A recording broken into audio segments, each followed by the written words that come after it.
As we all know, Toyota's CEO has been changed. But who is he? And should Elon Musk be aware of him? Apparently, he is challenging Musk's Tesla.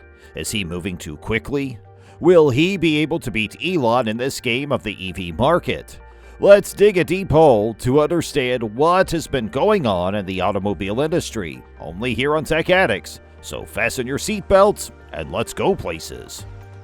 To begin with, let's see who is the new CEO of Toyota. Well, the incoming chief of Toyota Motor, who was introduced recently and is 53 years old, is the subject of a lot of watchful eyes. The longtime engineer will now be responsible for guiding the company through a rough and rapid race against new competitors and manufacturing headwinds in the automotive industry. 2 weeks prior to the unexpected announcement that took place on January 31st, Koji Sato made an appearance at a motor show close to Tokyo. While there, he laughed and joked on stage with the current president and CEO of Toyota, Akio Toyoda. Toyota introduced Sato as an owner and passionate lover of the AE86, a rare Toyota sports car from the 1980s that has attracted many fans. Yesterday's announcement took everyone by surprise. "It's one of my favorite hobbies. That's why I want to be president of a company that keeps making vehicles, so I can demonstrate to people what kind of company Toyota ought to be in terms of its products." Sato made his debut as the incoming president during a news conference on Thursday, where he addressed the media for the first time. Sato is a mechanical engineer who graduated from Waseda University in 1992 with a degree in that field. For the past 30 years, he has worked for Toyota, helping to construct vehicles such as the Prius, which is Toyota's flagship hybrid vehicle, and a Corolla racing car that is powered by hydrogen. He used to be the company's top engineer, and now he serves as the president of the luxury brand Lexus. Toyota has stated that the most important factor in Sato's appointment was the fact that he is an experienced engineer who has worked hard on the scene of car manufacturing to acquire Toyota's philosophy, techniques, and manners. And this is the quality that Mr. Toyoda cited as the primary motivation for Sato's appointment. According to analyst Seiji Sugiura of the Tokai Tokyo Research Institute, the job of the chief engineer is like a quasi-president and entails coordinating hundreds of engineers involved in car manufacturing. Sato's career demonstrates that his managerial talents are certifiable, despite the fact that he has not been considered a leading candidate to succeed Mr. Toyoda. An executive who has known Sato since his early days as an engineer says that he has never displayed any signs of anxiety and has always maintained an energetic attitude and a hands-on approach. His actions are guided by the conviction that nothing novel can be invented unless existing conditions are tested to their breaking point. However, despite the surprising news that was made, Toyota stock did not experience any movement in either Japan nor the United States. This indicates that investors are unsure of what to make of the unexpected new boss.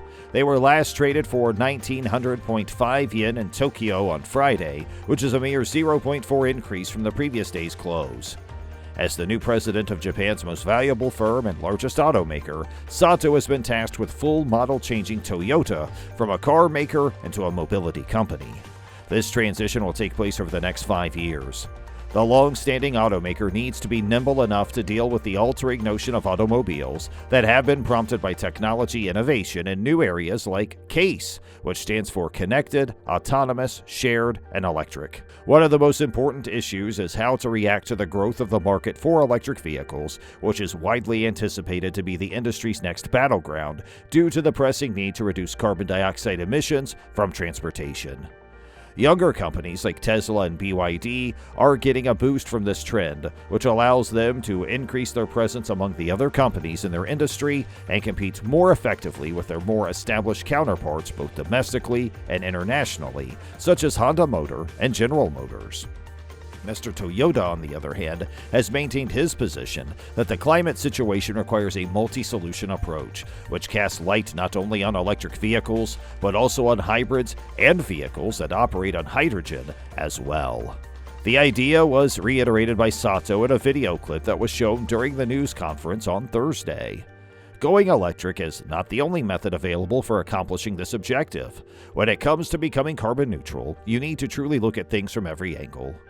In the short term, Toyota must contend with other challenges. The company's profitability is in jeopardy as a result of rising material costs. It anticipates a full-year net profit for this fiscal year of 2.36 trillion yen, which is equivalent to 18.15 billion US dollars. This represents a 17% decrease from the net profit it reported the year before. The company's production plans have also been hampered by a lack of available semiconductors. It has established a conservative projection for a maximum production output of 10.6 million units for 2023, with a downward risk fluctuation range of about 10% due to the lack of clarity regarding the consequences of part supply constraints. In the preceding year, it was forced to make a number of reductions and adjustments to the production plans that it had developed. At least in the near future, Sugiura of Tokai Tokyo is skeptical that Toyota would change significantly under the leadership of Sato. Mr. Toyota will most certainly continue to influence the business operations of the company, and Sato does not appear to be the type of person who would go against Mr. Toyota's wishes without contacting him.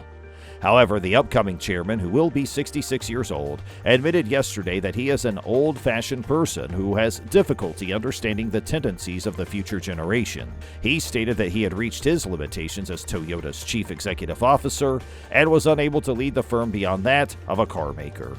It is anticipated that the younger Sato will demonstrate perseverance and flexibility in the face of the difficulties that Toyota has encountered.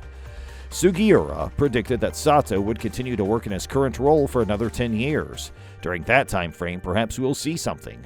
It has been claimed that Toyota Motor Corporation is working on establishing a platform that is exclusive to electric cars in order to boost the competitiveness and efficiency of its electric vehicles and reduce the expenses associated with their production. According to Asahi Shimbun, one of the largest and most reputable newspapers in Japan, Toyota's decision is part of its plan to start mass-producing electric vehicles as it anticipates a rapid increase in consumer demand for EVs in the face of steep increases in the price of gasoline. According to the journal, Toyota's new strategy has the objective of placing the corporation in direct competition with Tesla, which is the leader in the EV industry. If the information is correct, the newspaper does not mention any sources. It signifies a significant shift in the company's electrification strategy, just as Toyota has announced a major executive reshuffle in the management chain of command. Today, the company announced that current Toyota COO and Lexus International President Koji Sato will succeed Akio Toyoda as President and CEO of Toyota beginning on April 1st of 2023. As of the 1st of April, Mr. Toyota, who is the grandson of the company's founder, will continue to serve as chairman of the board of directors. The corporation did not provide any specifics regarding the alterations, and the brief news release did not contain any words from either of the two executives. Exterior and a front aerial shot of the Toyota BZ compact SUV concept vehicle. When Toyota was building its first high-volume production model, the BZ4X SUV, the company made the decision to adopt its TNGA modular internal combustion engine platform for the electric SUV, rather than develop an architecture that was specific to electric vehicles only. It was Toyota's intention from the beginning to use the same TNGA platform for any additional future electric vehicles, but it now looks like this plan has been scrapped. Because it is similar to its counterpart, the TNGA architecture, which is used for gasoline-powered or hybrid cars, the eTNGA architecture also has a complicated shape and parts that are not at all necessary for electric vehicles. Because of this, the manufacturing costs for Toyota electric vehicles are higher than the manufacturing costs for car platforms used exclusively for Tesla electric vehicles. As a stopgap measure, Toyota is going to step up the production of electric vehicles as well as research and development efforts related to EVs until it finishes developing its new platform specifically for electric vehicles. So this is all for the video today. We'll be right back with more. Until then, remember to hit the like button and subscribe to our channel, and thanks for watching.